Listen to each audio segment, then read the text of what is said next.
Migration from SQL Server to SQL Database in Fabric is now in public preview from the Fabric portal. Learn all about it and see a demo this week on Data Exposed.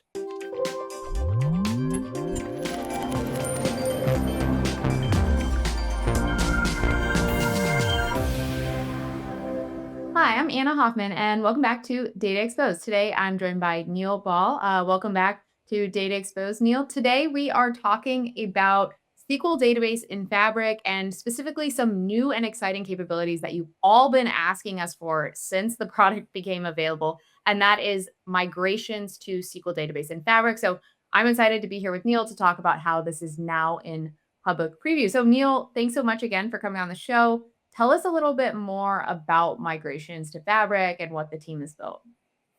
Yeah, so as you said, there has been a lot of customers and users asking for this feature. And what we have done is built an end-to-end experience in Fabric portal where user can, by a few clicks, can migrate their database in on-premise SQL easily to the SQL database in Fabric. So I'm just going to give you a quick walkthrough of the design and then jump into the demo. Awesome.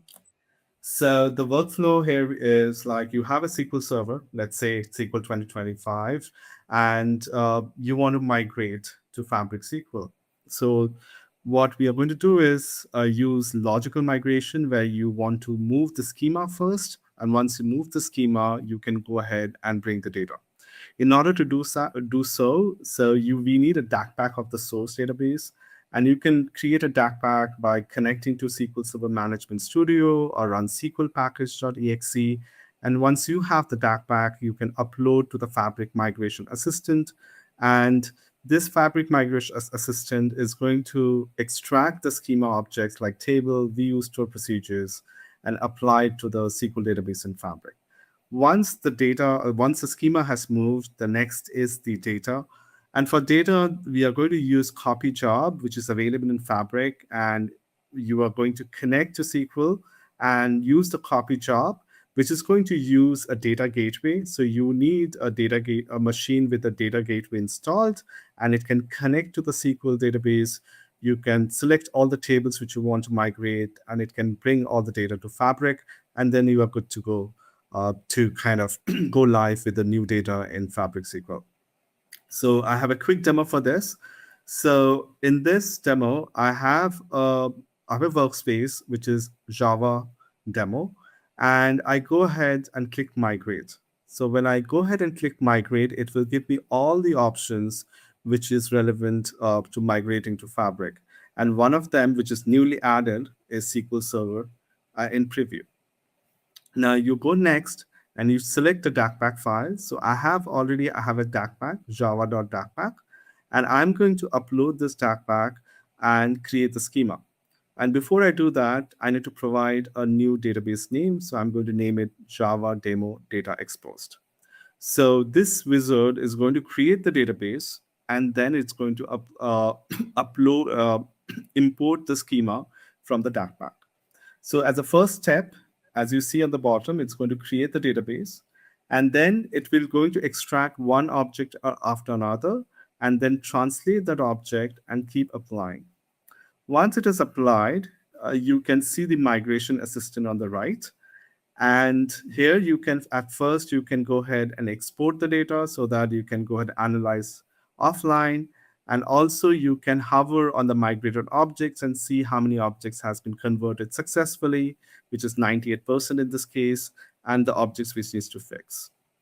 To fix the object, you can use fix query errors, which can use the Copilot, or you can take manual, you can use manual operations to fix the issues.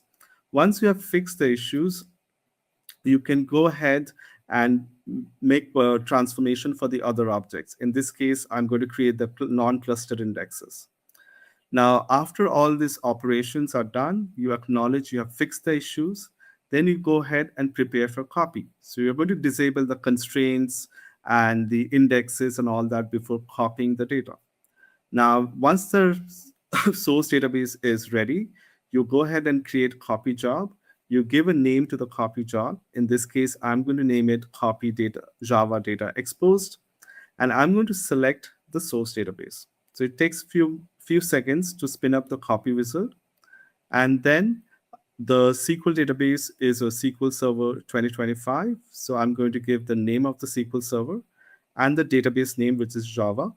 And then I need to select a data gateway. I already have configured a data gateway and then authenticate using the Windows authentication. Then select the tables which you want to migrate and do a full copy or incremental based on a requirement. This migration is going to copy row by row of all your data objects which you have selected. It depends, the speed and the performance and throughput depends on your compute size, your network availability, and the size of the data. Once the data is migrated successfully, you will get an acknowledgement with everything has succeeded, and you can go back to the wizard and acknowledge that this step has been completed. So my copy step is complete. Now my final step is finalize the copy, which is going to bring back the schema constraints, the indexes, and all of that which has been disabled will be re-enabled. When I go ahead and bring back all these indexes and constraints, you can go ahead and acknowledge it, and the data migration is complete. So this is a quick overview of the migration experience which I've launched in Fabric portal, and we will really like you to try it out and just move your data to Fabric with using the copy and the backpack experience. Over to Awesome. you, Anne. Cool. Thanks so much, Neil. That was a super smooth experience. I'm really excited. I know we learned a lot from what some of the other migration workloads in Fabric have done. So it's really great to have that out there in public preview. A couple questions that might come up from folks that I have for you is one, are there any like gotchas or limitations that people might want to be aware of before they get started?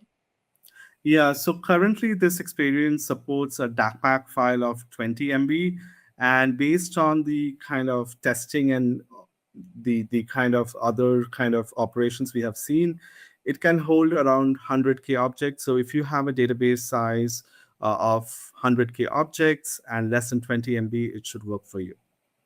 Awesome. Very cool. Another thing we've been hearing a lot about is kind of like this live connectivity aspect of a migration. I'd love to get your take, like maybe just first, just like what does that mean? And two, if that's something we currently support or are thinking about supporting in the future. Yeah, so in this demo, you would have seen that I have to upload the DAC pack. So one of the prerequisites is you need to connect separately, like in Management Studio or through SQL package and create a DAC pack. So the live connectivity is from the Fabric portal, you can connect to the source and then get all these schema definitions and everything.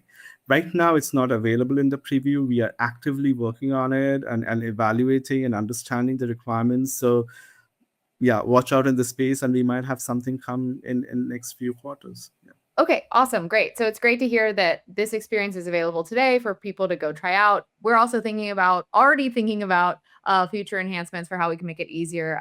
So that's awesome. Neil, thanks so much. I learned a lot. I think viewers probably did too. I think a lot of people are going to be really excited about this. So if you're watching this episode, go ahead, give it a like, leave us a comment, let us know what you think. Go try it out. And if you hit any snags, feel free to let us know.